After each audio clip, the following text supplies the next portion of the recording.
జాతీయ విధానం లేకుండా, జాతికి ఒక దిశానిర్దేశం లేకుండా, నా ఇష్టం నా అధికారం అంటే పోలీస్ యంత్రాంగం ఉంది. ఫెడరల్ క్రైమ్స్ కోసం ఒక జాతీయ స్థాయికి అధికారం కావాలని చెప్పంటే మేము వద్దు, మా సామ్రాజ్యం అంటున్నారు వీళ్ళంతా కూడా.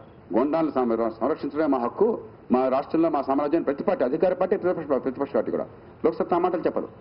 మొట్టమొదటి మేము చెప్తున్నాం ఫెడరల్ క్రైమ్స్ జాతీయ స్థాయిలో ఉండాలని చెప్పాను. జాతీయ ఐక్యత కోసం జాతీయ స్థాయిలో అధికారం ఉండాలని. అదే రకంగా రాష్ట్రం కోసం రాష్ట్ర స్థాయి అధికారాలు ఉంటాయి, కానీ పెత్తనం ఉండదు. బాధ్యత వేరు, పెత్తనం వేరు. Any more questions?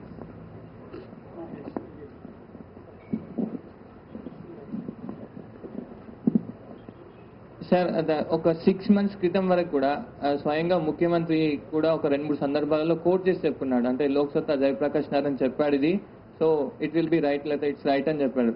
అంటే ఒకనొక సందర్భంలో అలా మాట్లాడినటువంటి నాయకులు, ఈవెన్ ఇతర పార్టీల నాయకులు కూడా ఈ మధ్య కాలంలో ప్రత్యక్షంగా విమర్శలకు దిగుతున్నారు. అంటే రైట్ గా ఏముందిలే జేపీ వల్ల ఏముంది, లోక్సత్తా అసలు కన్స్టిట్యూషన్ తీసుకోవడం వల్ల విధానాలంతా ఒక అరచేతిలో స్వర్గం, అట్లాంటి విమర్శలు కూడా చేశారు. అరచేతిలో స్వర్గం లోక్సత్తాది అంటే అట్లా విమర్శలు చేశారు సార్ వాళ్ళు.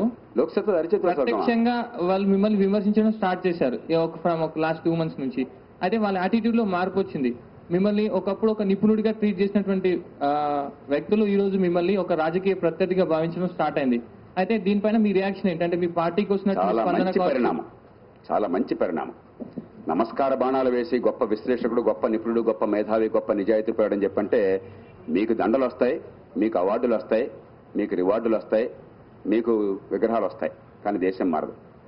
కానీ దీనివల్ల రాజకీయం మారుతోంది, మన పీఠం కదిలిపోతోంది, ఈ సాంప్రదాయ రాజకీయం పునాదులు బద్దలైపోతున్నాయనే భయం కలిగి తెడ్డ మొదలెట్టారంటే మనం ఈ రాజకీయ పరిణామంలో ముందుకెళ్ళాం. మహాత్మా గాంధీ చెప్పారు, పరిణామ దశలో ఎప్పుడు కూడా సమాజంలో 5 దశలు ఉంటాయని చెప్పాను. మొట్టమొదటి పట్టించుకోరు, తర్వాత హేళన చేస్తారు పక్షాన, తర్వాత వ్యతిరేకిస్తారు. అది బాబాయ్ ప్రమాదం ఉంది, వీళ్ళని ముంచైపోతే, ఇప్పుడే తుంచేయకపోతే, మొగ్గలో తుంచేయకపోతే మనం ముంచి మునిగిపోతామని చెప్పని. ఆ తర్వాత గతిలోకి తప్పదయ్యా ఏం చేస్తాం, అంతే తప్పదులే ఏం చేస్తాంలే అని రిజైన్డ్ అక్సెప్టెన్స్ మహాత్మా గాంధీ వాడు అన్నమాట. చివరికి మనస్ఫూర్తిగా అంగీకారం వస్తుంది. 3వ దశకు వచ్చామని చెప్పంటే దేశం చాలా ముందుకెళ్ళింది. మేము ఆహ్వానిస్తున్నాం.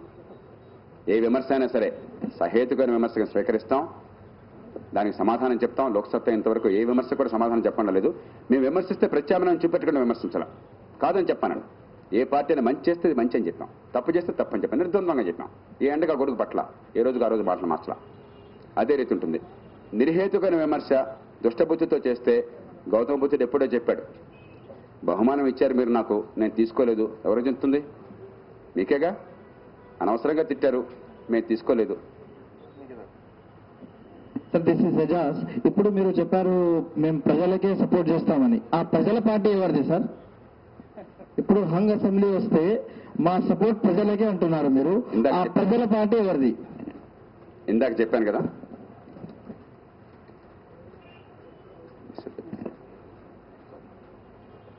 ఇదిగో దీన్ని ఈ దేశంలో, ఈ రాష్ట్రమే కాదు, ఈ దేశంలో ఎవరు చేపట్టినా కూడా వాళ్ళకి మా మద్దతు.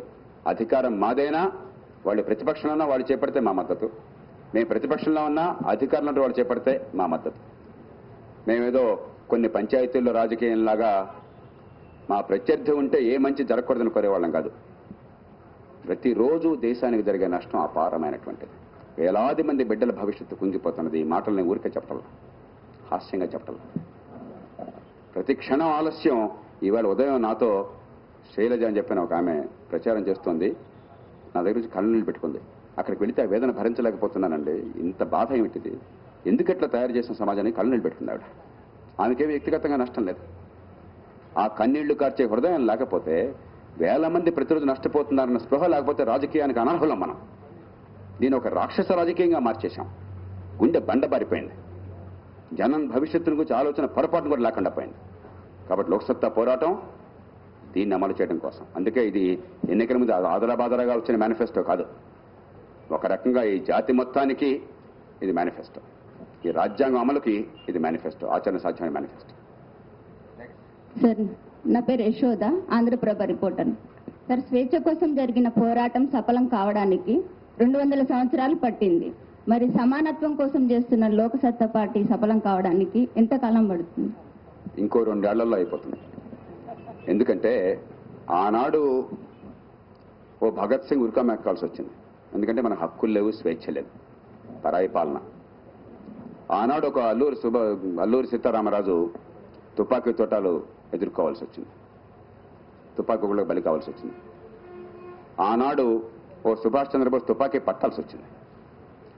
ఆనాడు ఒక మహాత్మా గాంధీ ఎన్నో త్యాగాలు చేసి జైళ్లలో మగ్గాల్సి వచ్చింది. ఈవేళ తుపాకీ తోటా కంటే బలమైన ఓటు జనం చేతుల్లో ఉంది. ఇప్పటిదాకా ఓటు అంటే ఏంటో తెలియకుండా చేశాం. ఈతకాయని తెచ్చి తాటికాయ తీసుకుపోవడం ఓటు అని చెప్పి అనుకున్నాం. అది కాదని జనానికి అర్థమైనాడు. మౌలికమైన విప్లవాలు క్షణాల్లో వస్తాయి, చెప్పి రావు. ప్రతిరోజు 1 మిల్లీమీటర్ పెరగదు. 20 ఏళ్ల క్రితం బెల్లిన వాళ్ళు కుప్పకూలుతుందా అని చెప్పిన ఎవరన్నా ఒక నెల ముందు చెప్పినట్టయితే నవ్వేసిండేవాళ్ళు మీరంతా కూడా. కుప్పకూలింది, కానీ కుప్పకూలటం ఒక్కరోజు జరగల. కొన్ని దశాబ్దాలుగా ప్రజల మనస్సుల్లో కూలిపోయింది. అది ఇంకా గోడ మిగిలింది, ఆ కట్టడం మిగిలింది అంతే. ప్రజల మనస్సులో ఇది అన్యాయం, ఇది దుర్మార్గం, ఇది అబద్ధం, ఇది మోసం, ఇది కుట్ర, ఇది దగ, మనం నష్టపోతున్నాం, ఇది కూలిపోవాలన్న కోరిక మనసులో వచ్చింది. కొన్ని వేల మంది ప్రాణత్యాగాలు చేయాల్సి వచ్చింది. కానీ సమయం రాగానే ఏ ప్రాణత్యాగం లేకుండా అకస్మాత్తుగా కూలిపోయింది. ఈవేళ ఈ రాష్ట్రంలో, ఆ మాటకొస్తే దేశంలో కూడా ఈ పరిస్థితి ఉన్నది. లోక్సత్తా ఈ రాష్ట్రంలో వేదికగా ఉంది కాబట్టి ఈ పరిస్థితిని మలచడం కోసం, దేశానికి ఆయుధంగా తయారవడం కోసం సిద్ధంగా ఉంది. ఒక వేదికగా అంతే. ఇది లోక్సత్తా గొప్పదనం ఏం లేదు దీనిలో. జనం హృదయ ఘోష ఇది. జనానికి వేదికగా లోక్సత్తా వచ్చింది. ఇది వాస్తవం అయితే లేదండి, బ్రహ్మాండంగా ఉంది మన పరిపాలన అంతా కూడా, పేదరికం పోతోంది, అన్యాయం జరగడం లేదు, అవినీతి లేదు, దోపిడీ లేదు, అందరికి అవకాశాలు అంతున్నాయంటే లోక్సత్తా ఏం మాట చెప్పినా మీరు ఉండరు ఇక్కడ. అసలు మీరు నన్ను పిలిచేవాళ్ళు కాదు. ఎందుకు పిలిచారు నన్ను? ఆఫ్టర్ ఆల్ ఎన్నో పార్టీలు ఉన్నాయి కదా, సోకాల్డ్ పార్టీలు చాలా ఉన్నాయి కదా, మాకు ఇంకా గుర్తింపు రాలేదు కదా అధికారికంగా. ఎందుకు పిలిచారు? ఇది వాస్తవాన్ని మీకు తెలుసు, నాకు తెలుసు, ప్రజలకు తెలుసు. ఈ వాస్తవాన్ని ఆచరణ తీసుకోవడానికి మధ్యన అవరోధాలు మీకు తెలుసు, నాకు తెలుసు. కాబట్టి ఇంత బాధపడుతున్నాం మనం. ఎందుకంటే మధ్యలో ముళ్ళ కంచి పెట్టేశారు, మధ్యలో బెర్రలను కూడా కట్టేశారు. ఆ గోడను కోల్చాలి. ఆ గోడను మీరు నేను తుపాకులతో కోల్చలేం, జనం ఓటుతో కోల్చగలరు. మీరు కోరుకున్న భవిష్యత్తుకు ఒక ఓటు దూరంలో ఉన్నారని జనం గుర్తించిన నాడు ఈ గోడ క్షణాల్లో కుప్పకూలిపోతుంది. ఆ కోల్డానికి సిద్ధంగా ఉంది. దానికి వేదికగా లోక్సత్తా వచ్చింది. ఇప్పటిదాకా వీడి మీద కోపం ఉంటే వాడి మీద, తన మీద నుంచి పోయేలోకి.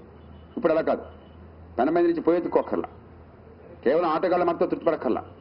వ్యవస్థ మార్పు కోసం మీకు వేదిక వచ్చింది. దానికి సాక్ష్యాలు ఉన్నాయి, రుజువులు ఉన్నాయి, ఆధారం ఉంది. బహుశా క్వశ్చన్స్ అయిపోయినాయి అనుకుంటాను, టైం కూడా అయిపోయింది మాది.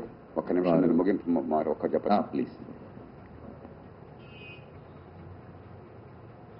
ఈ పోరాటం ఈ జాతి భవిష్యత్తు కోసం పోరాటం. ఇది ఆంధ్రప్రదేశ్ అసెంబ్లీ కోసం మాత్రమే కాదు, ఎట్లాగొట్ల కొన్ని సీట్ల కోసం మాత్రమే కాదు. ఆ తర్వాత బేరసాయాలు ఆడదాం, తర్వాత దోచుకుందాం అంటే ఈ బాధలు అక్కర్లా. దానికి చాలా మార్గాలు ఉన్నాయి. అధికారం లోతులు చూసిన వాడిని నేను. ఈ దేశంలో 99.999% ఊహించినంత అధికారాన్ని, అంతకుమించి పలుకుబడిని పొందిన వాడిని. ఏ పదవులు లేకుండా ఈ దేశంలో నా అంత పలుకుబడిన వాళ్ళు బహుశా ఒకళ్ళిద్దరు కూడా ఉండరు ఈవేళ కూడా. కాబట్టి ఇది అధికారం కోసం ఆరాటం కాదు, ఇది జాతి నిర్మాణం కోసం తపన. అది అవసరం ఎంతో మీకు తెలుసు, ఈ రాష్ట్ర ప్రజలకు తెలుసు, ఈ దేశ ప్రజలకు తెలుసు. అందుకే ఈ పోరాటంలో పక్షపాత రాజకీయాలు తాత్కాలికంగా ఉంటాయి, ఎన్నికల టైంలో ఉంటుంది. కానీ ఇది వాస్తవం అందరికీ తెలుసు. ఈవేళ లోక్సత్తా విమర్శిస్తాం అనుకునే వాళ్ళు కూడా లోక్సత్తా చెప్తుంది కరెక్ట్ అండి అంటున్నారు. ఇది కరెక్టే కానీ జరగడం కష్టం కదా అంటున్నారు. కానీ ఇది కరెక్ట్ కాదనే సాహసం ఒక్కడ చేయట్లేదు, మీరు గమనించట్లేదు. చిరంజీవి గారు అన్నప్పుడు కూడా మళ్ళీ ఆయనే సభాష్ అంటాడని చెప్పంటే నా మెప్పు మళ్ళీ ఆయనకు కావాలి. మీరు ఆ మాట చూశారో లేదు, ఇక్కడికి వచ్చి అన్నారని పత్రికలో చూశాను. కాబట్టి ఇది జయప్రకాష్ని గురించి కాదు, ఊరికే జైపీని ఊరికే పెడస్టం పెడితే అది గొప్ప అనుకుంటున్నారు కాదు. నాకు అది ఏ రకంగానూ రిలవెంట్ కాదు. నేను ఇవాళ ఉంటాను, రేపు పోతాను. I mean consequential. కేవలం జనం గుండె ఘోష గొంతకినిస్తున్నాం కాబట్టి దీనికి ఆ విలువ ఉన్నదంతే.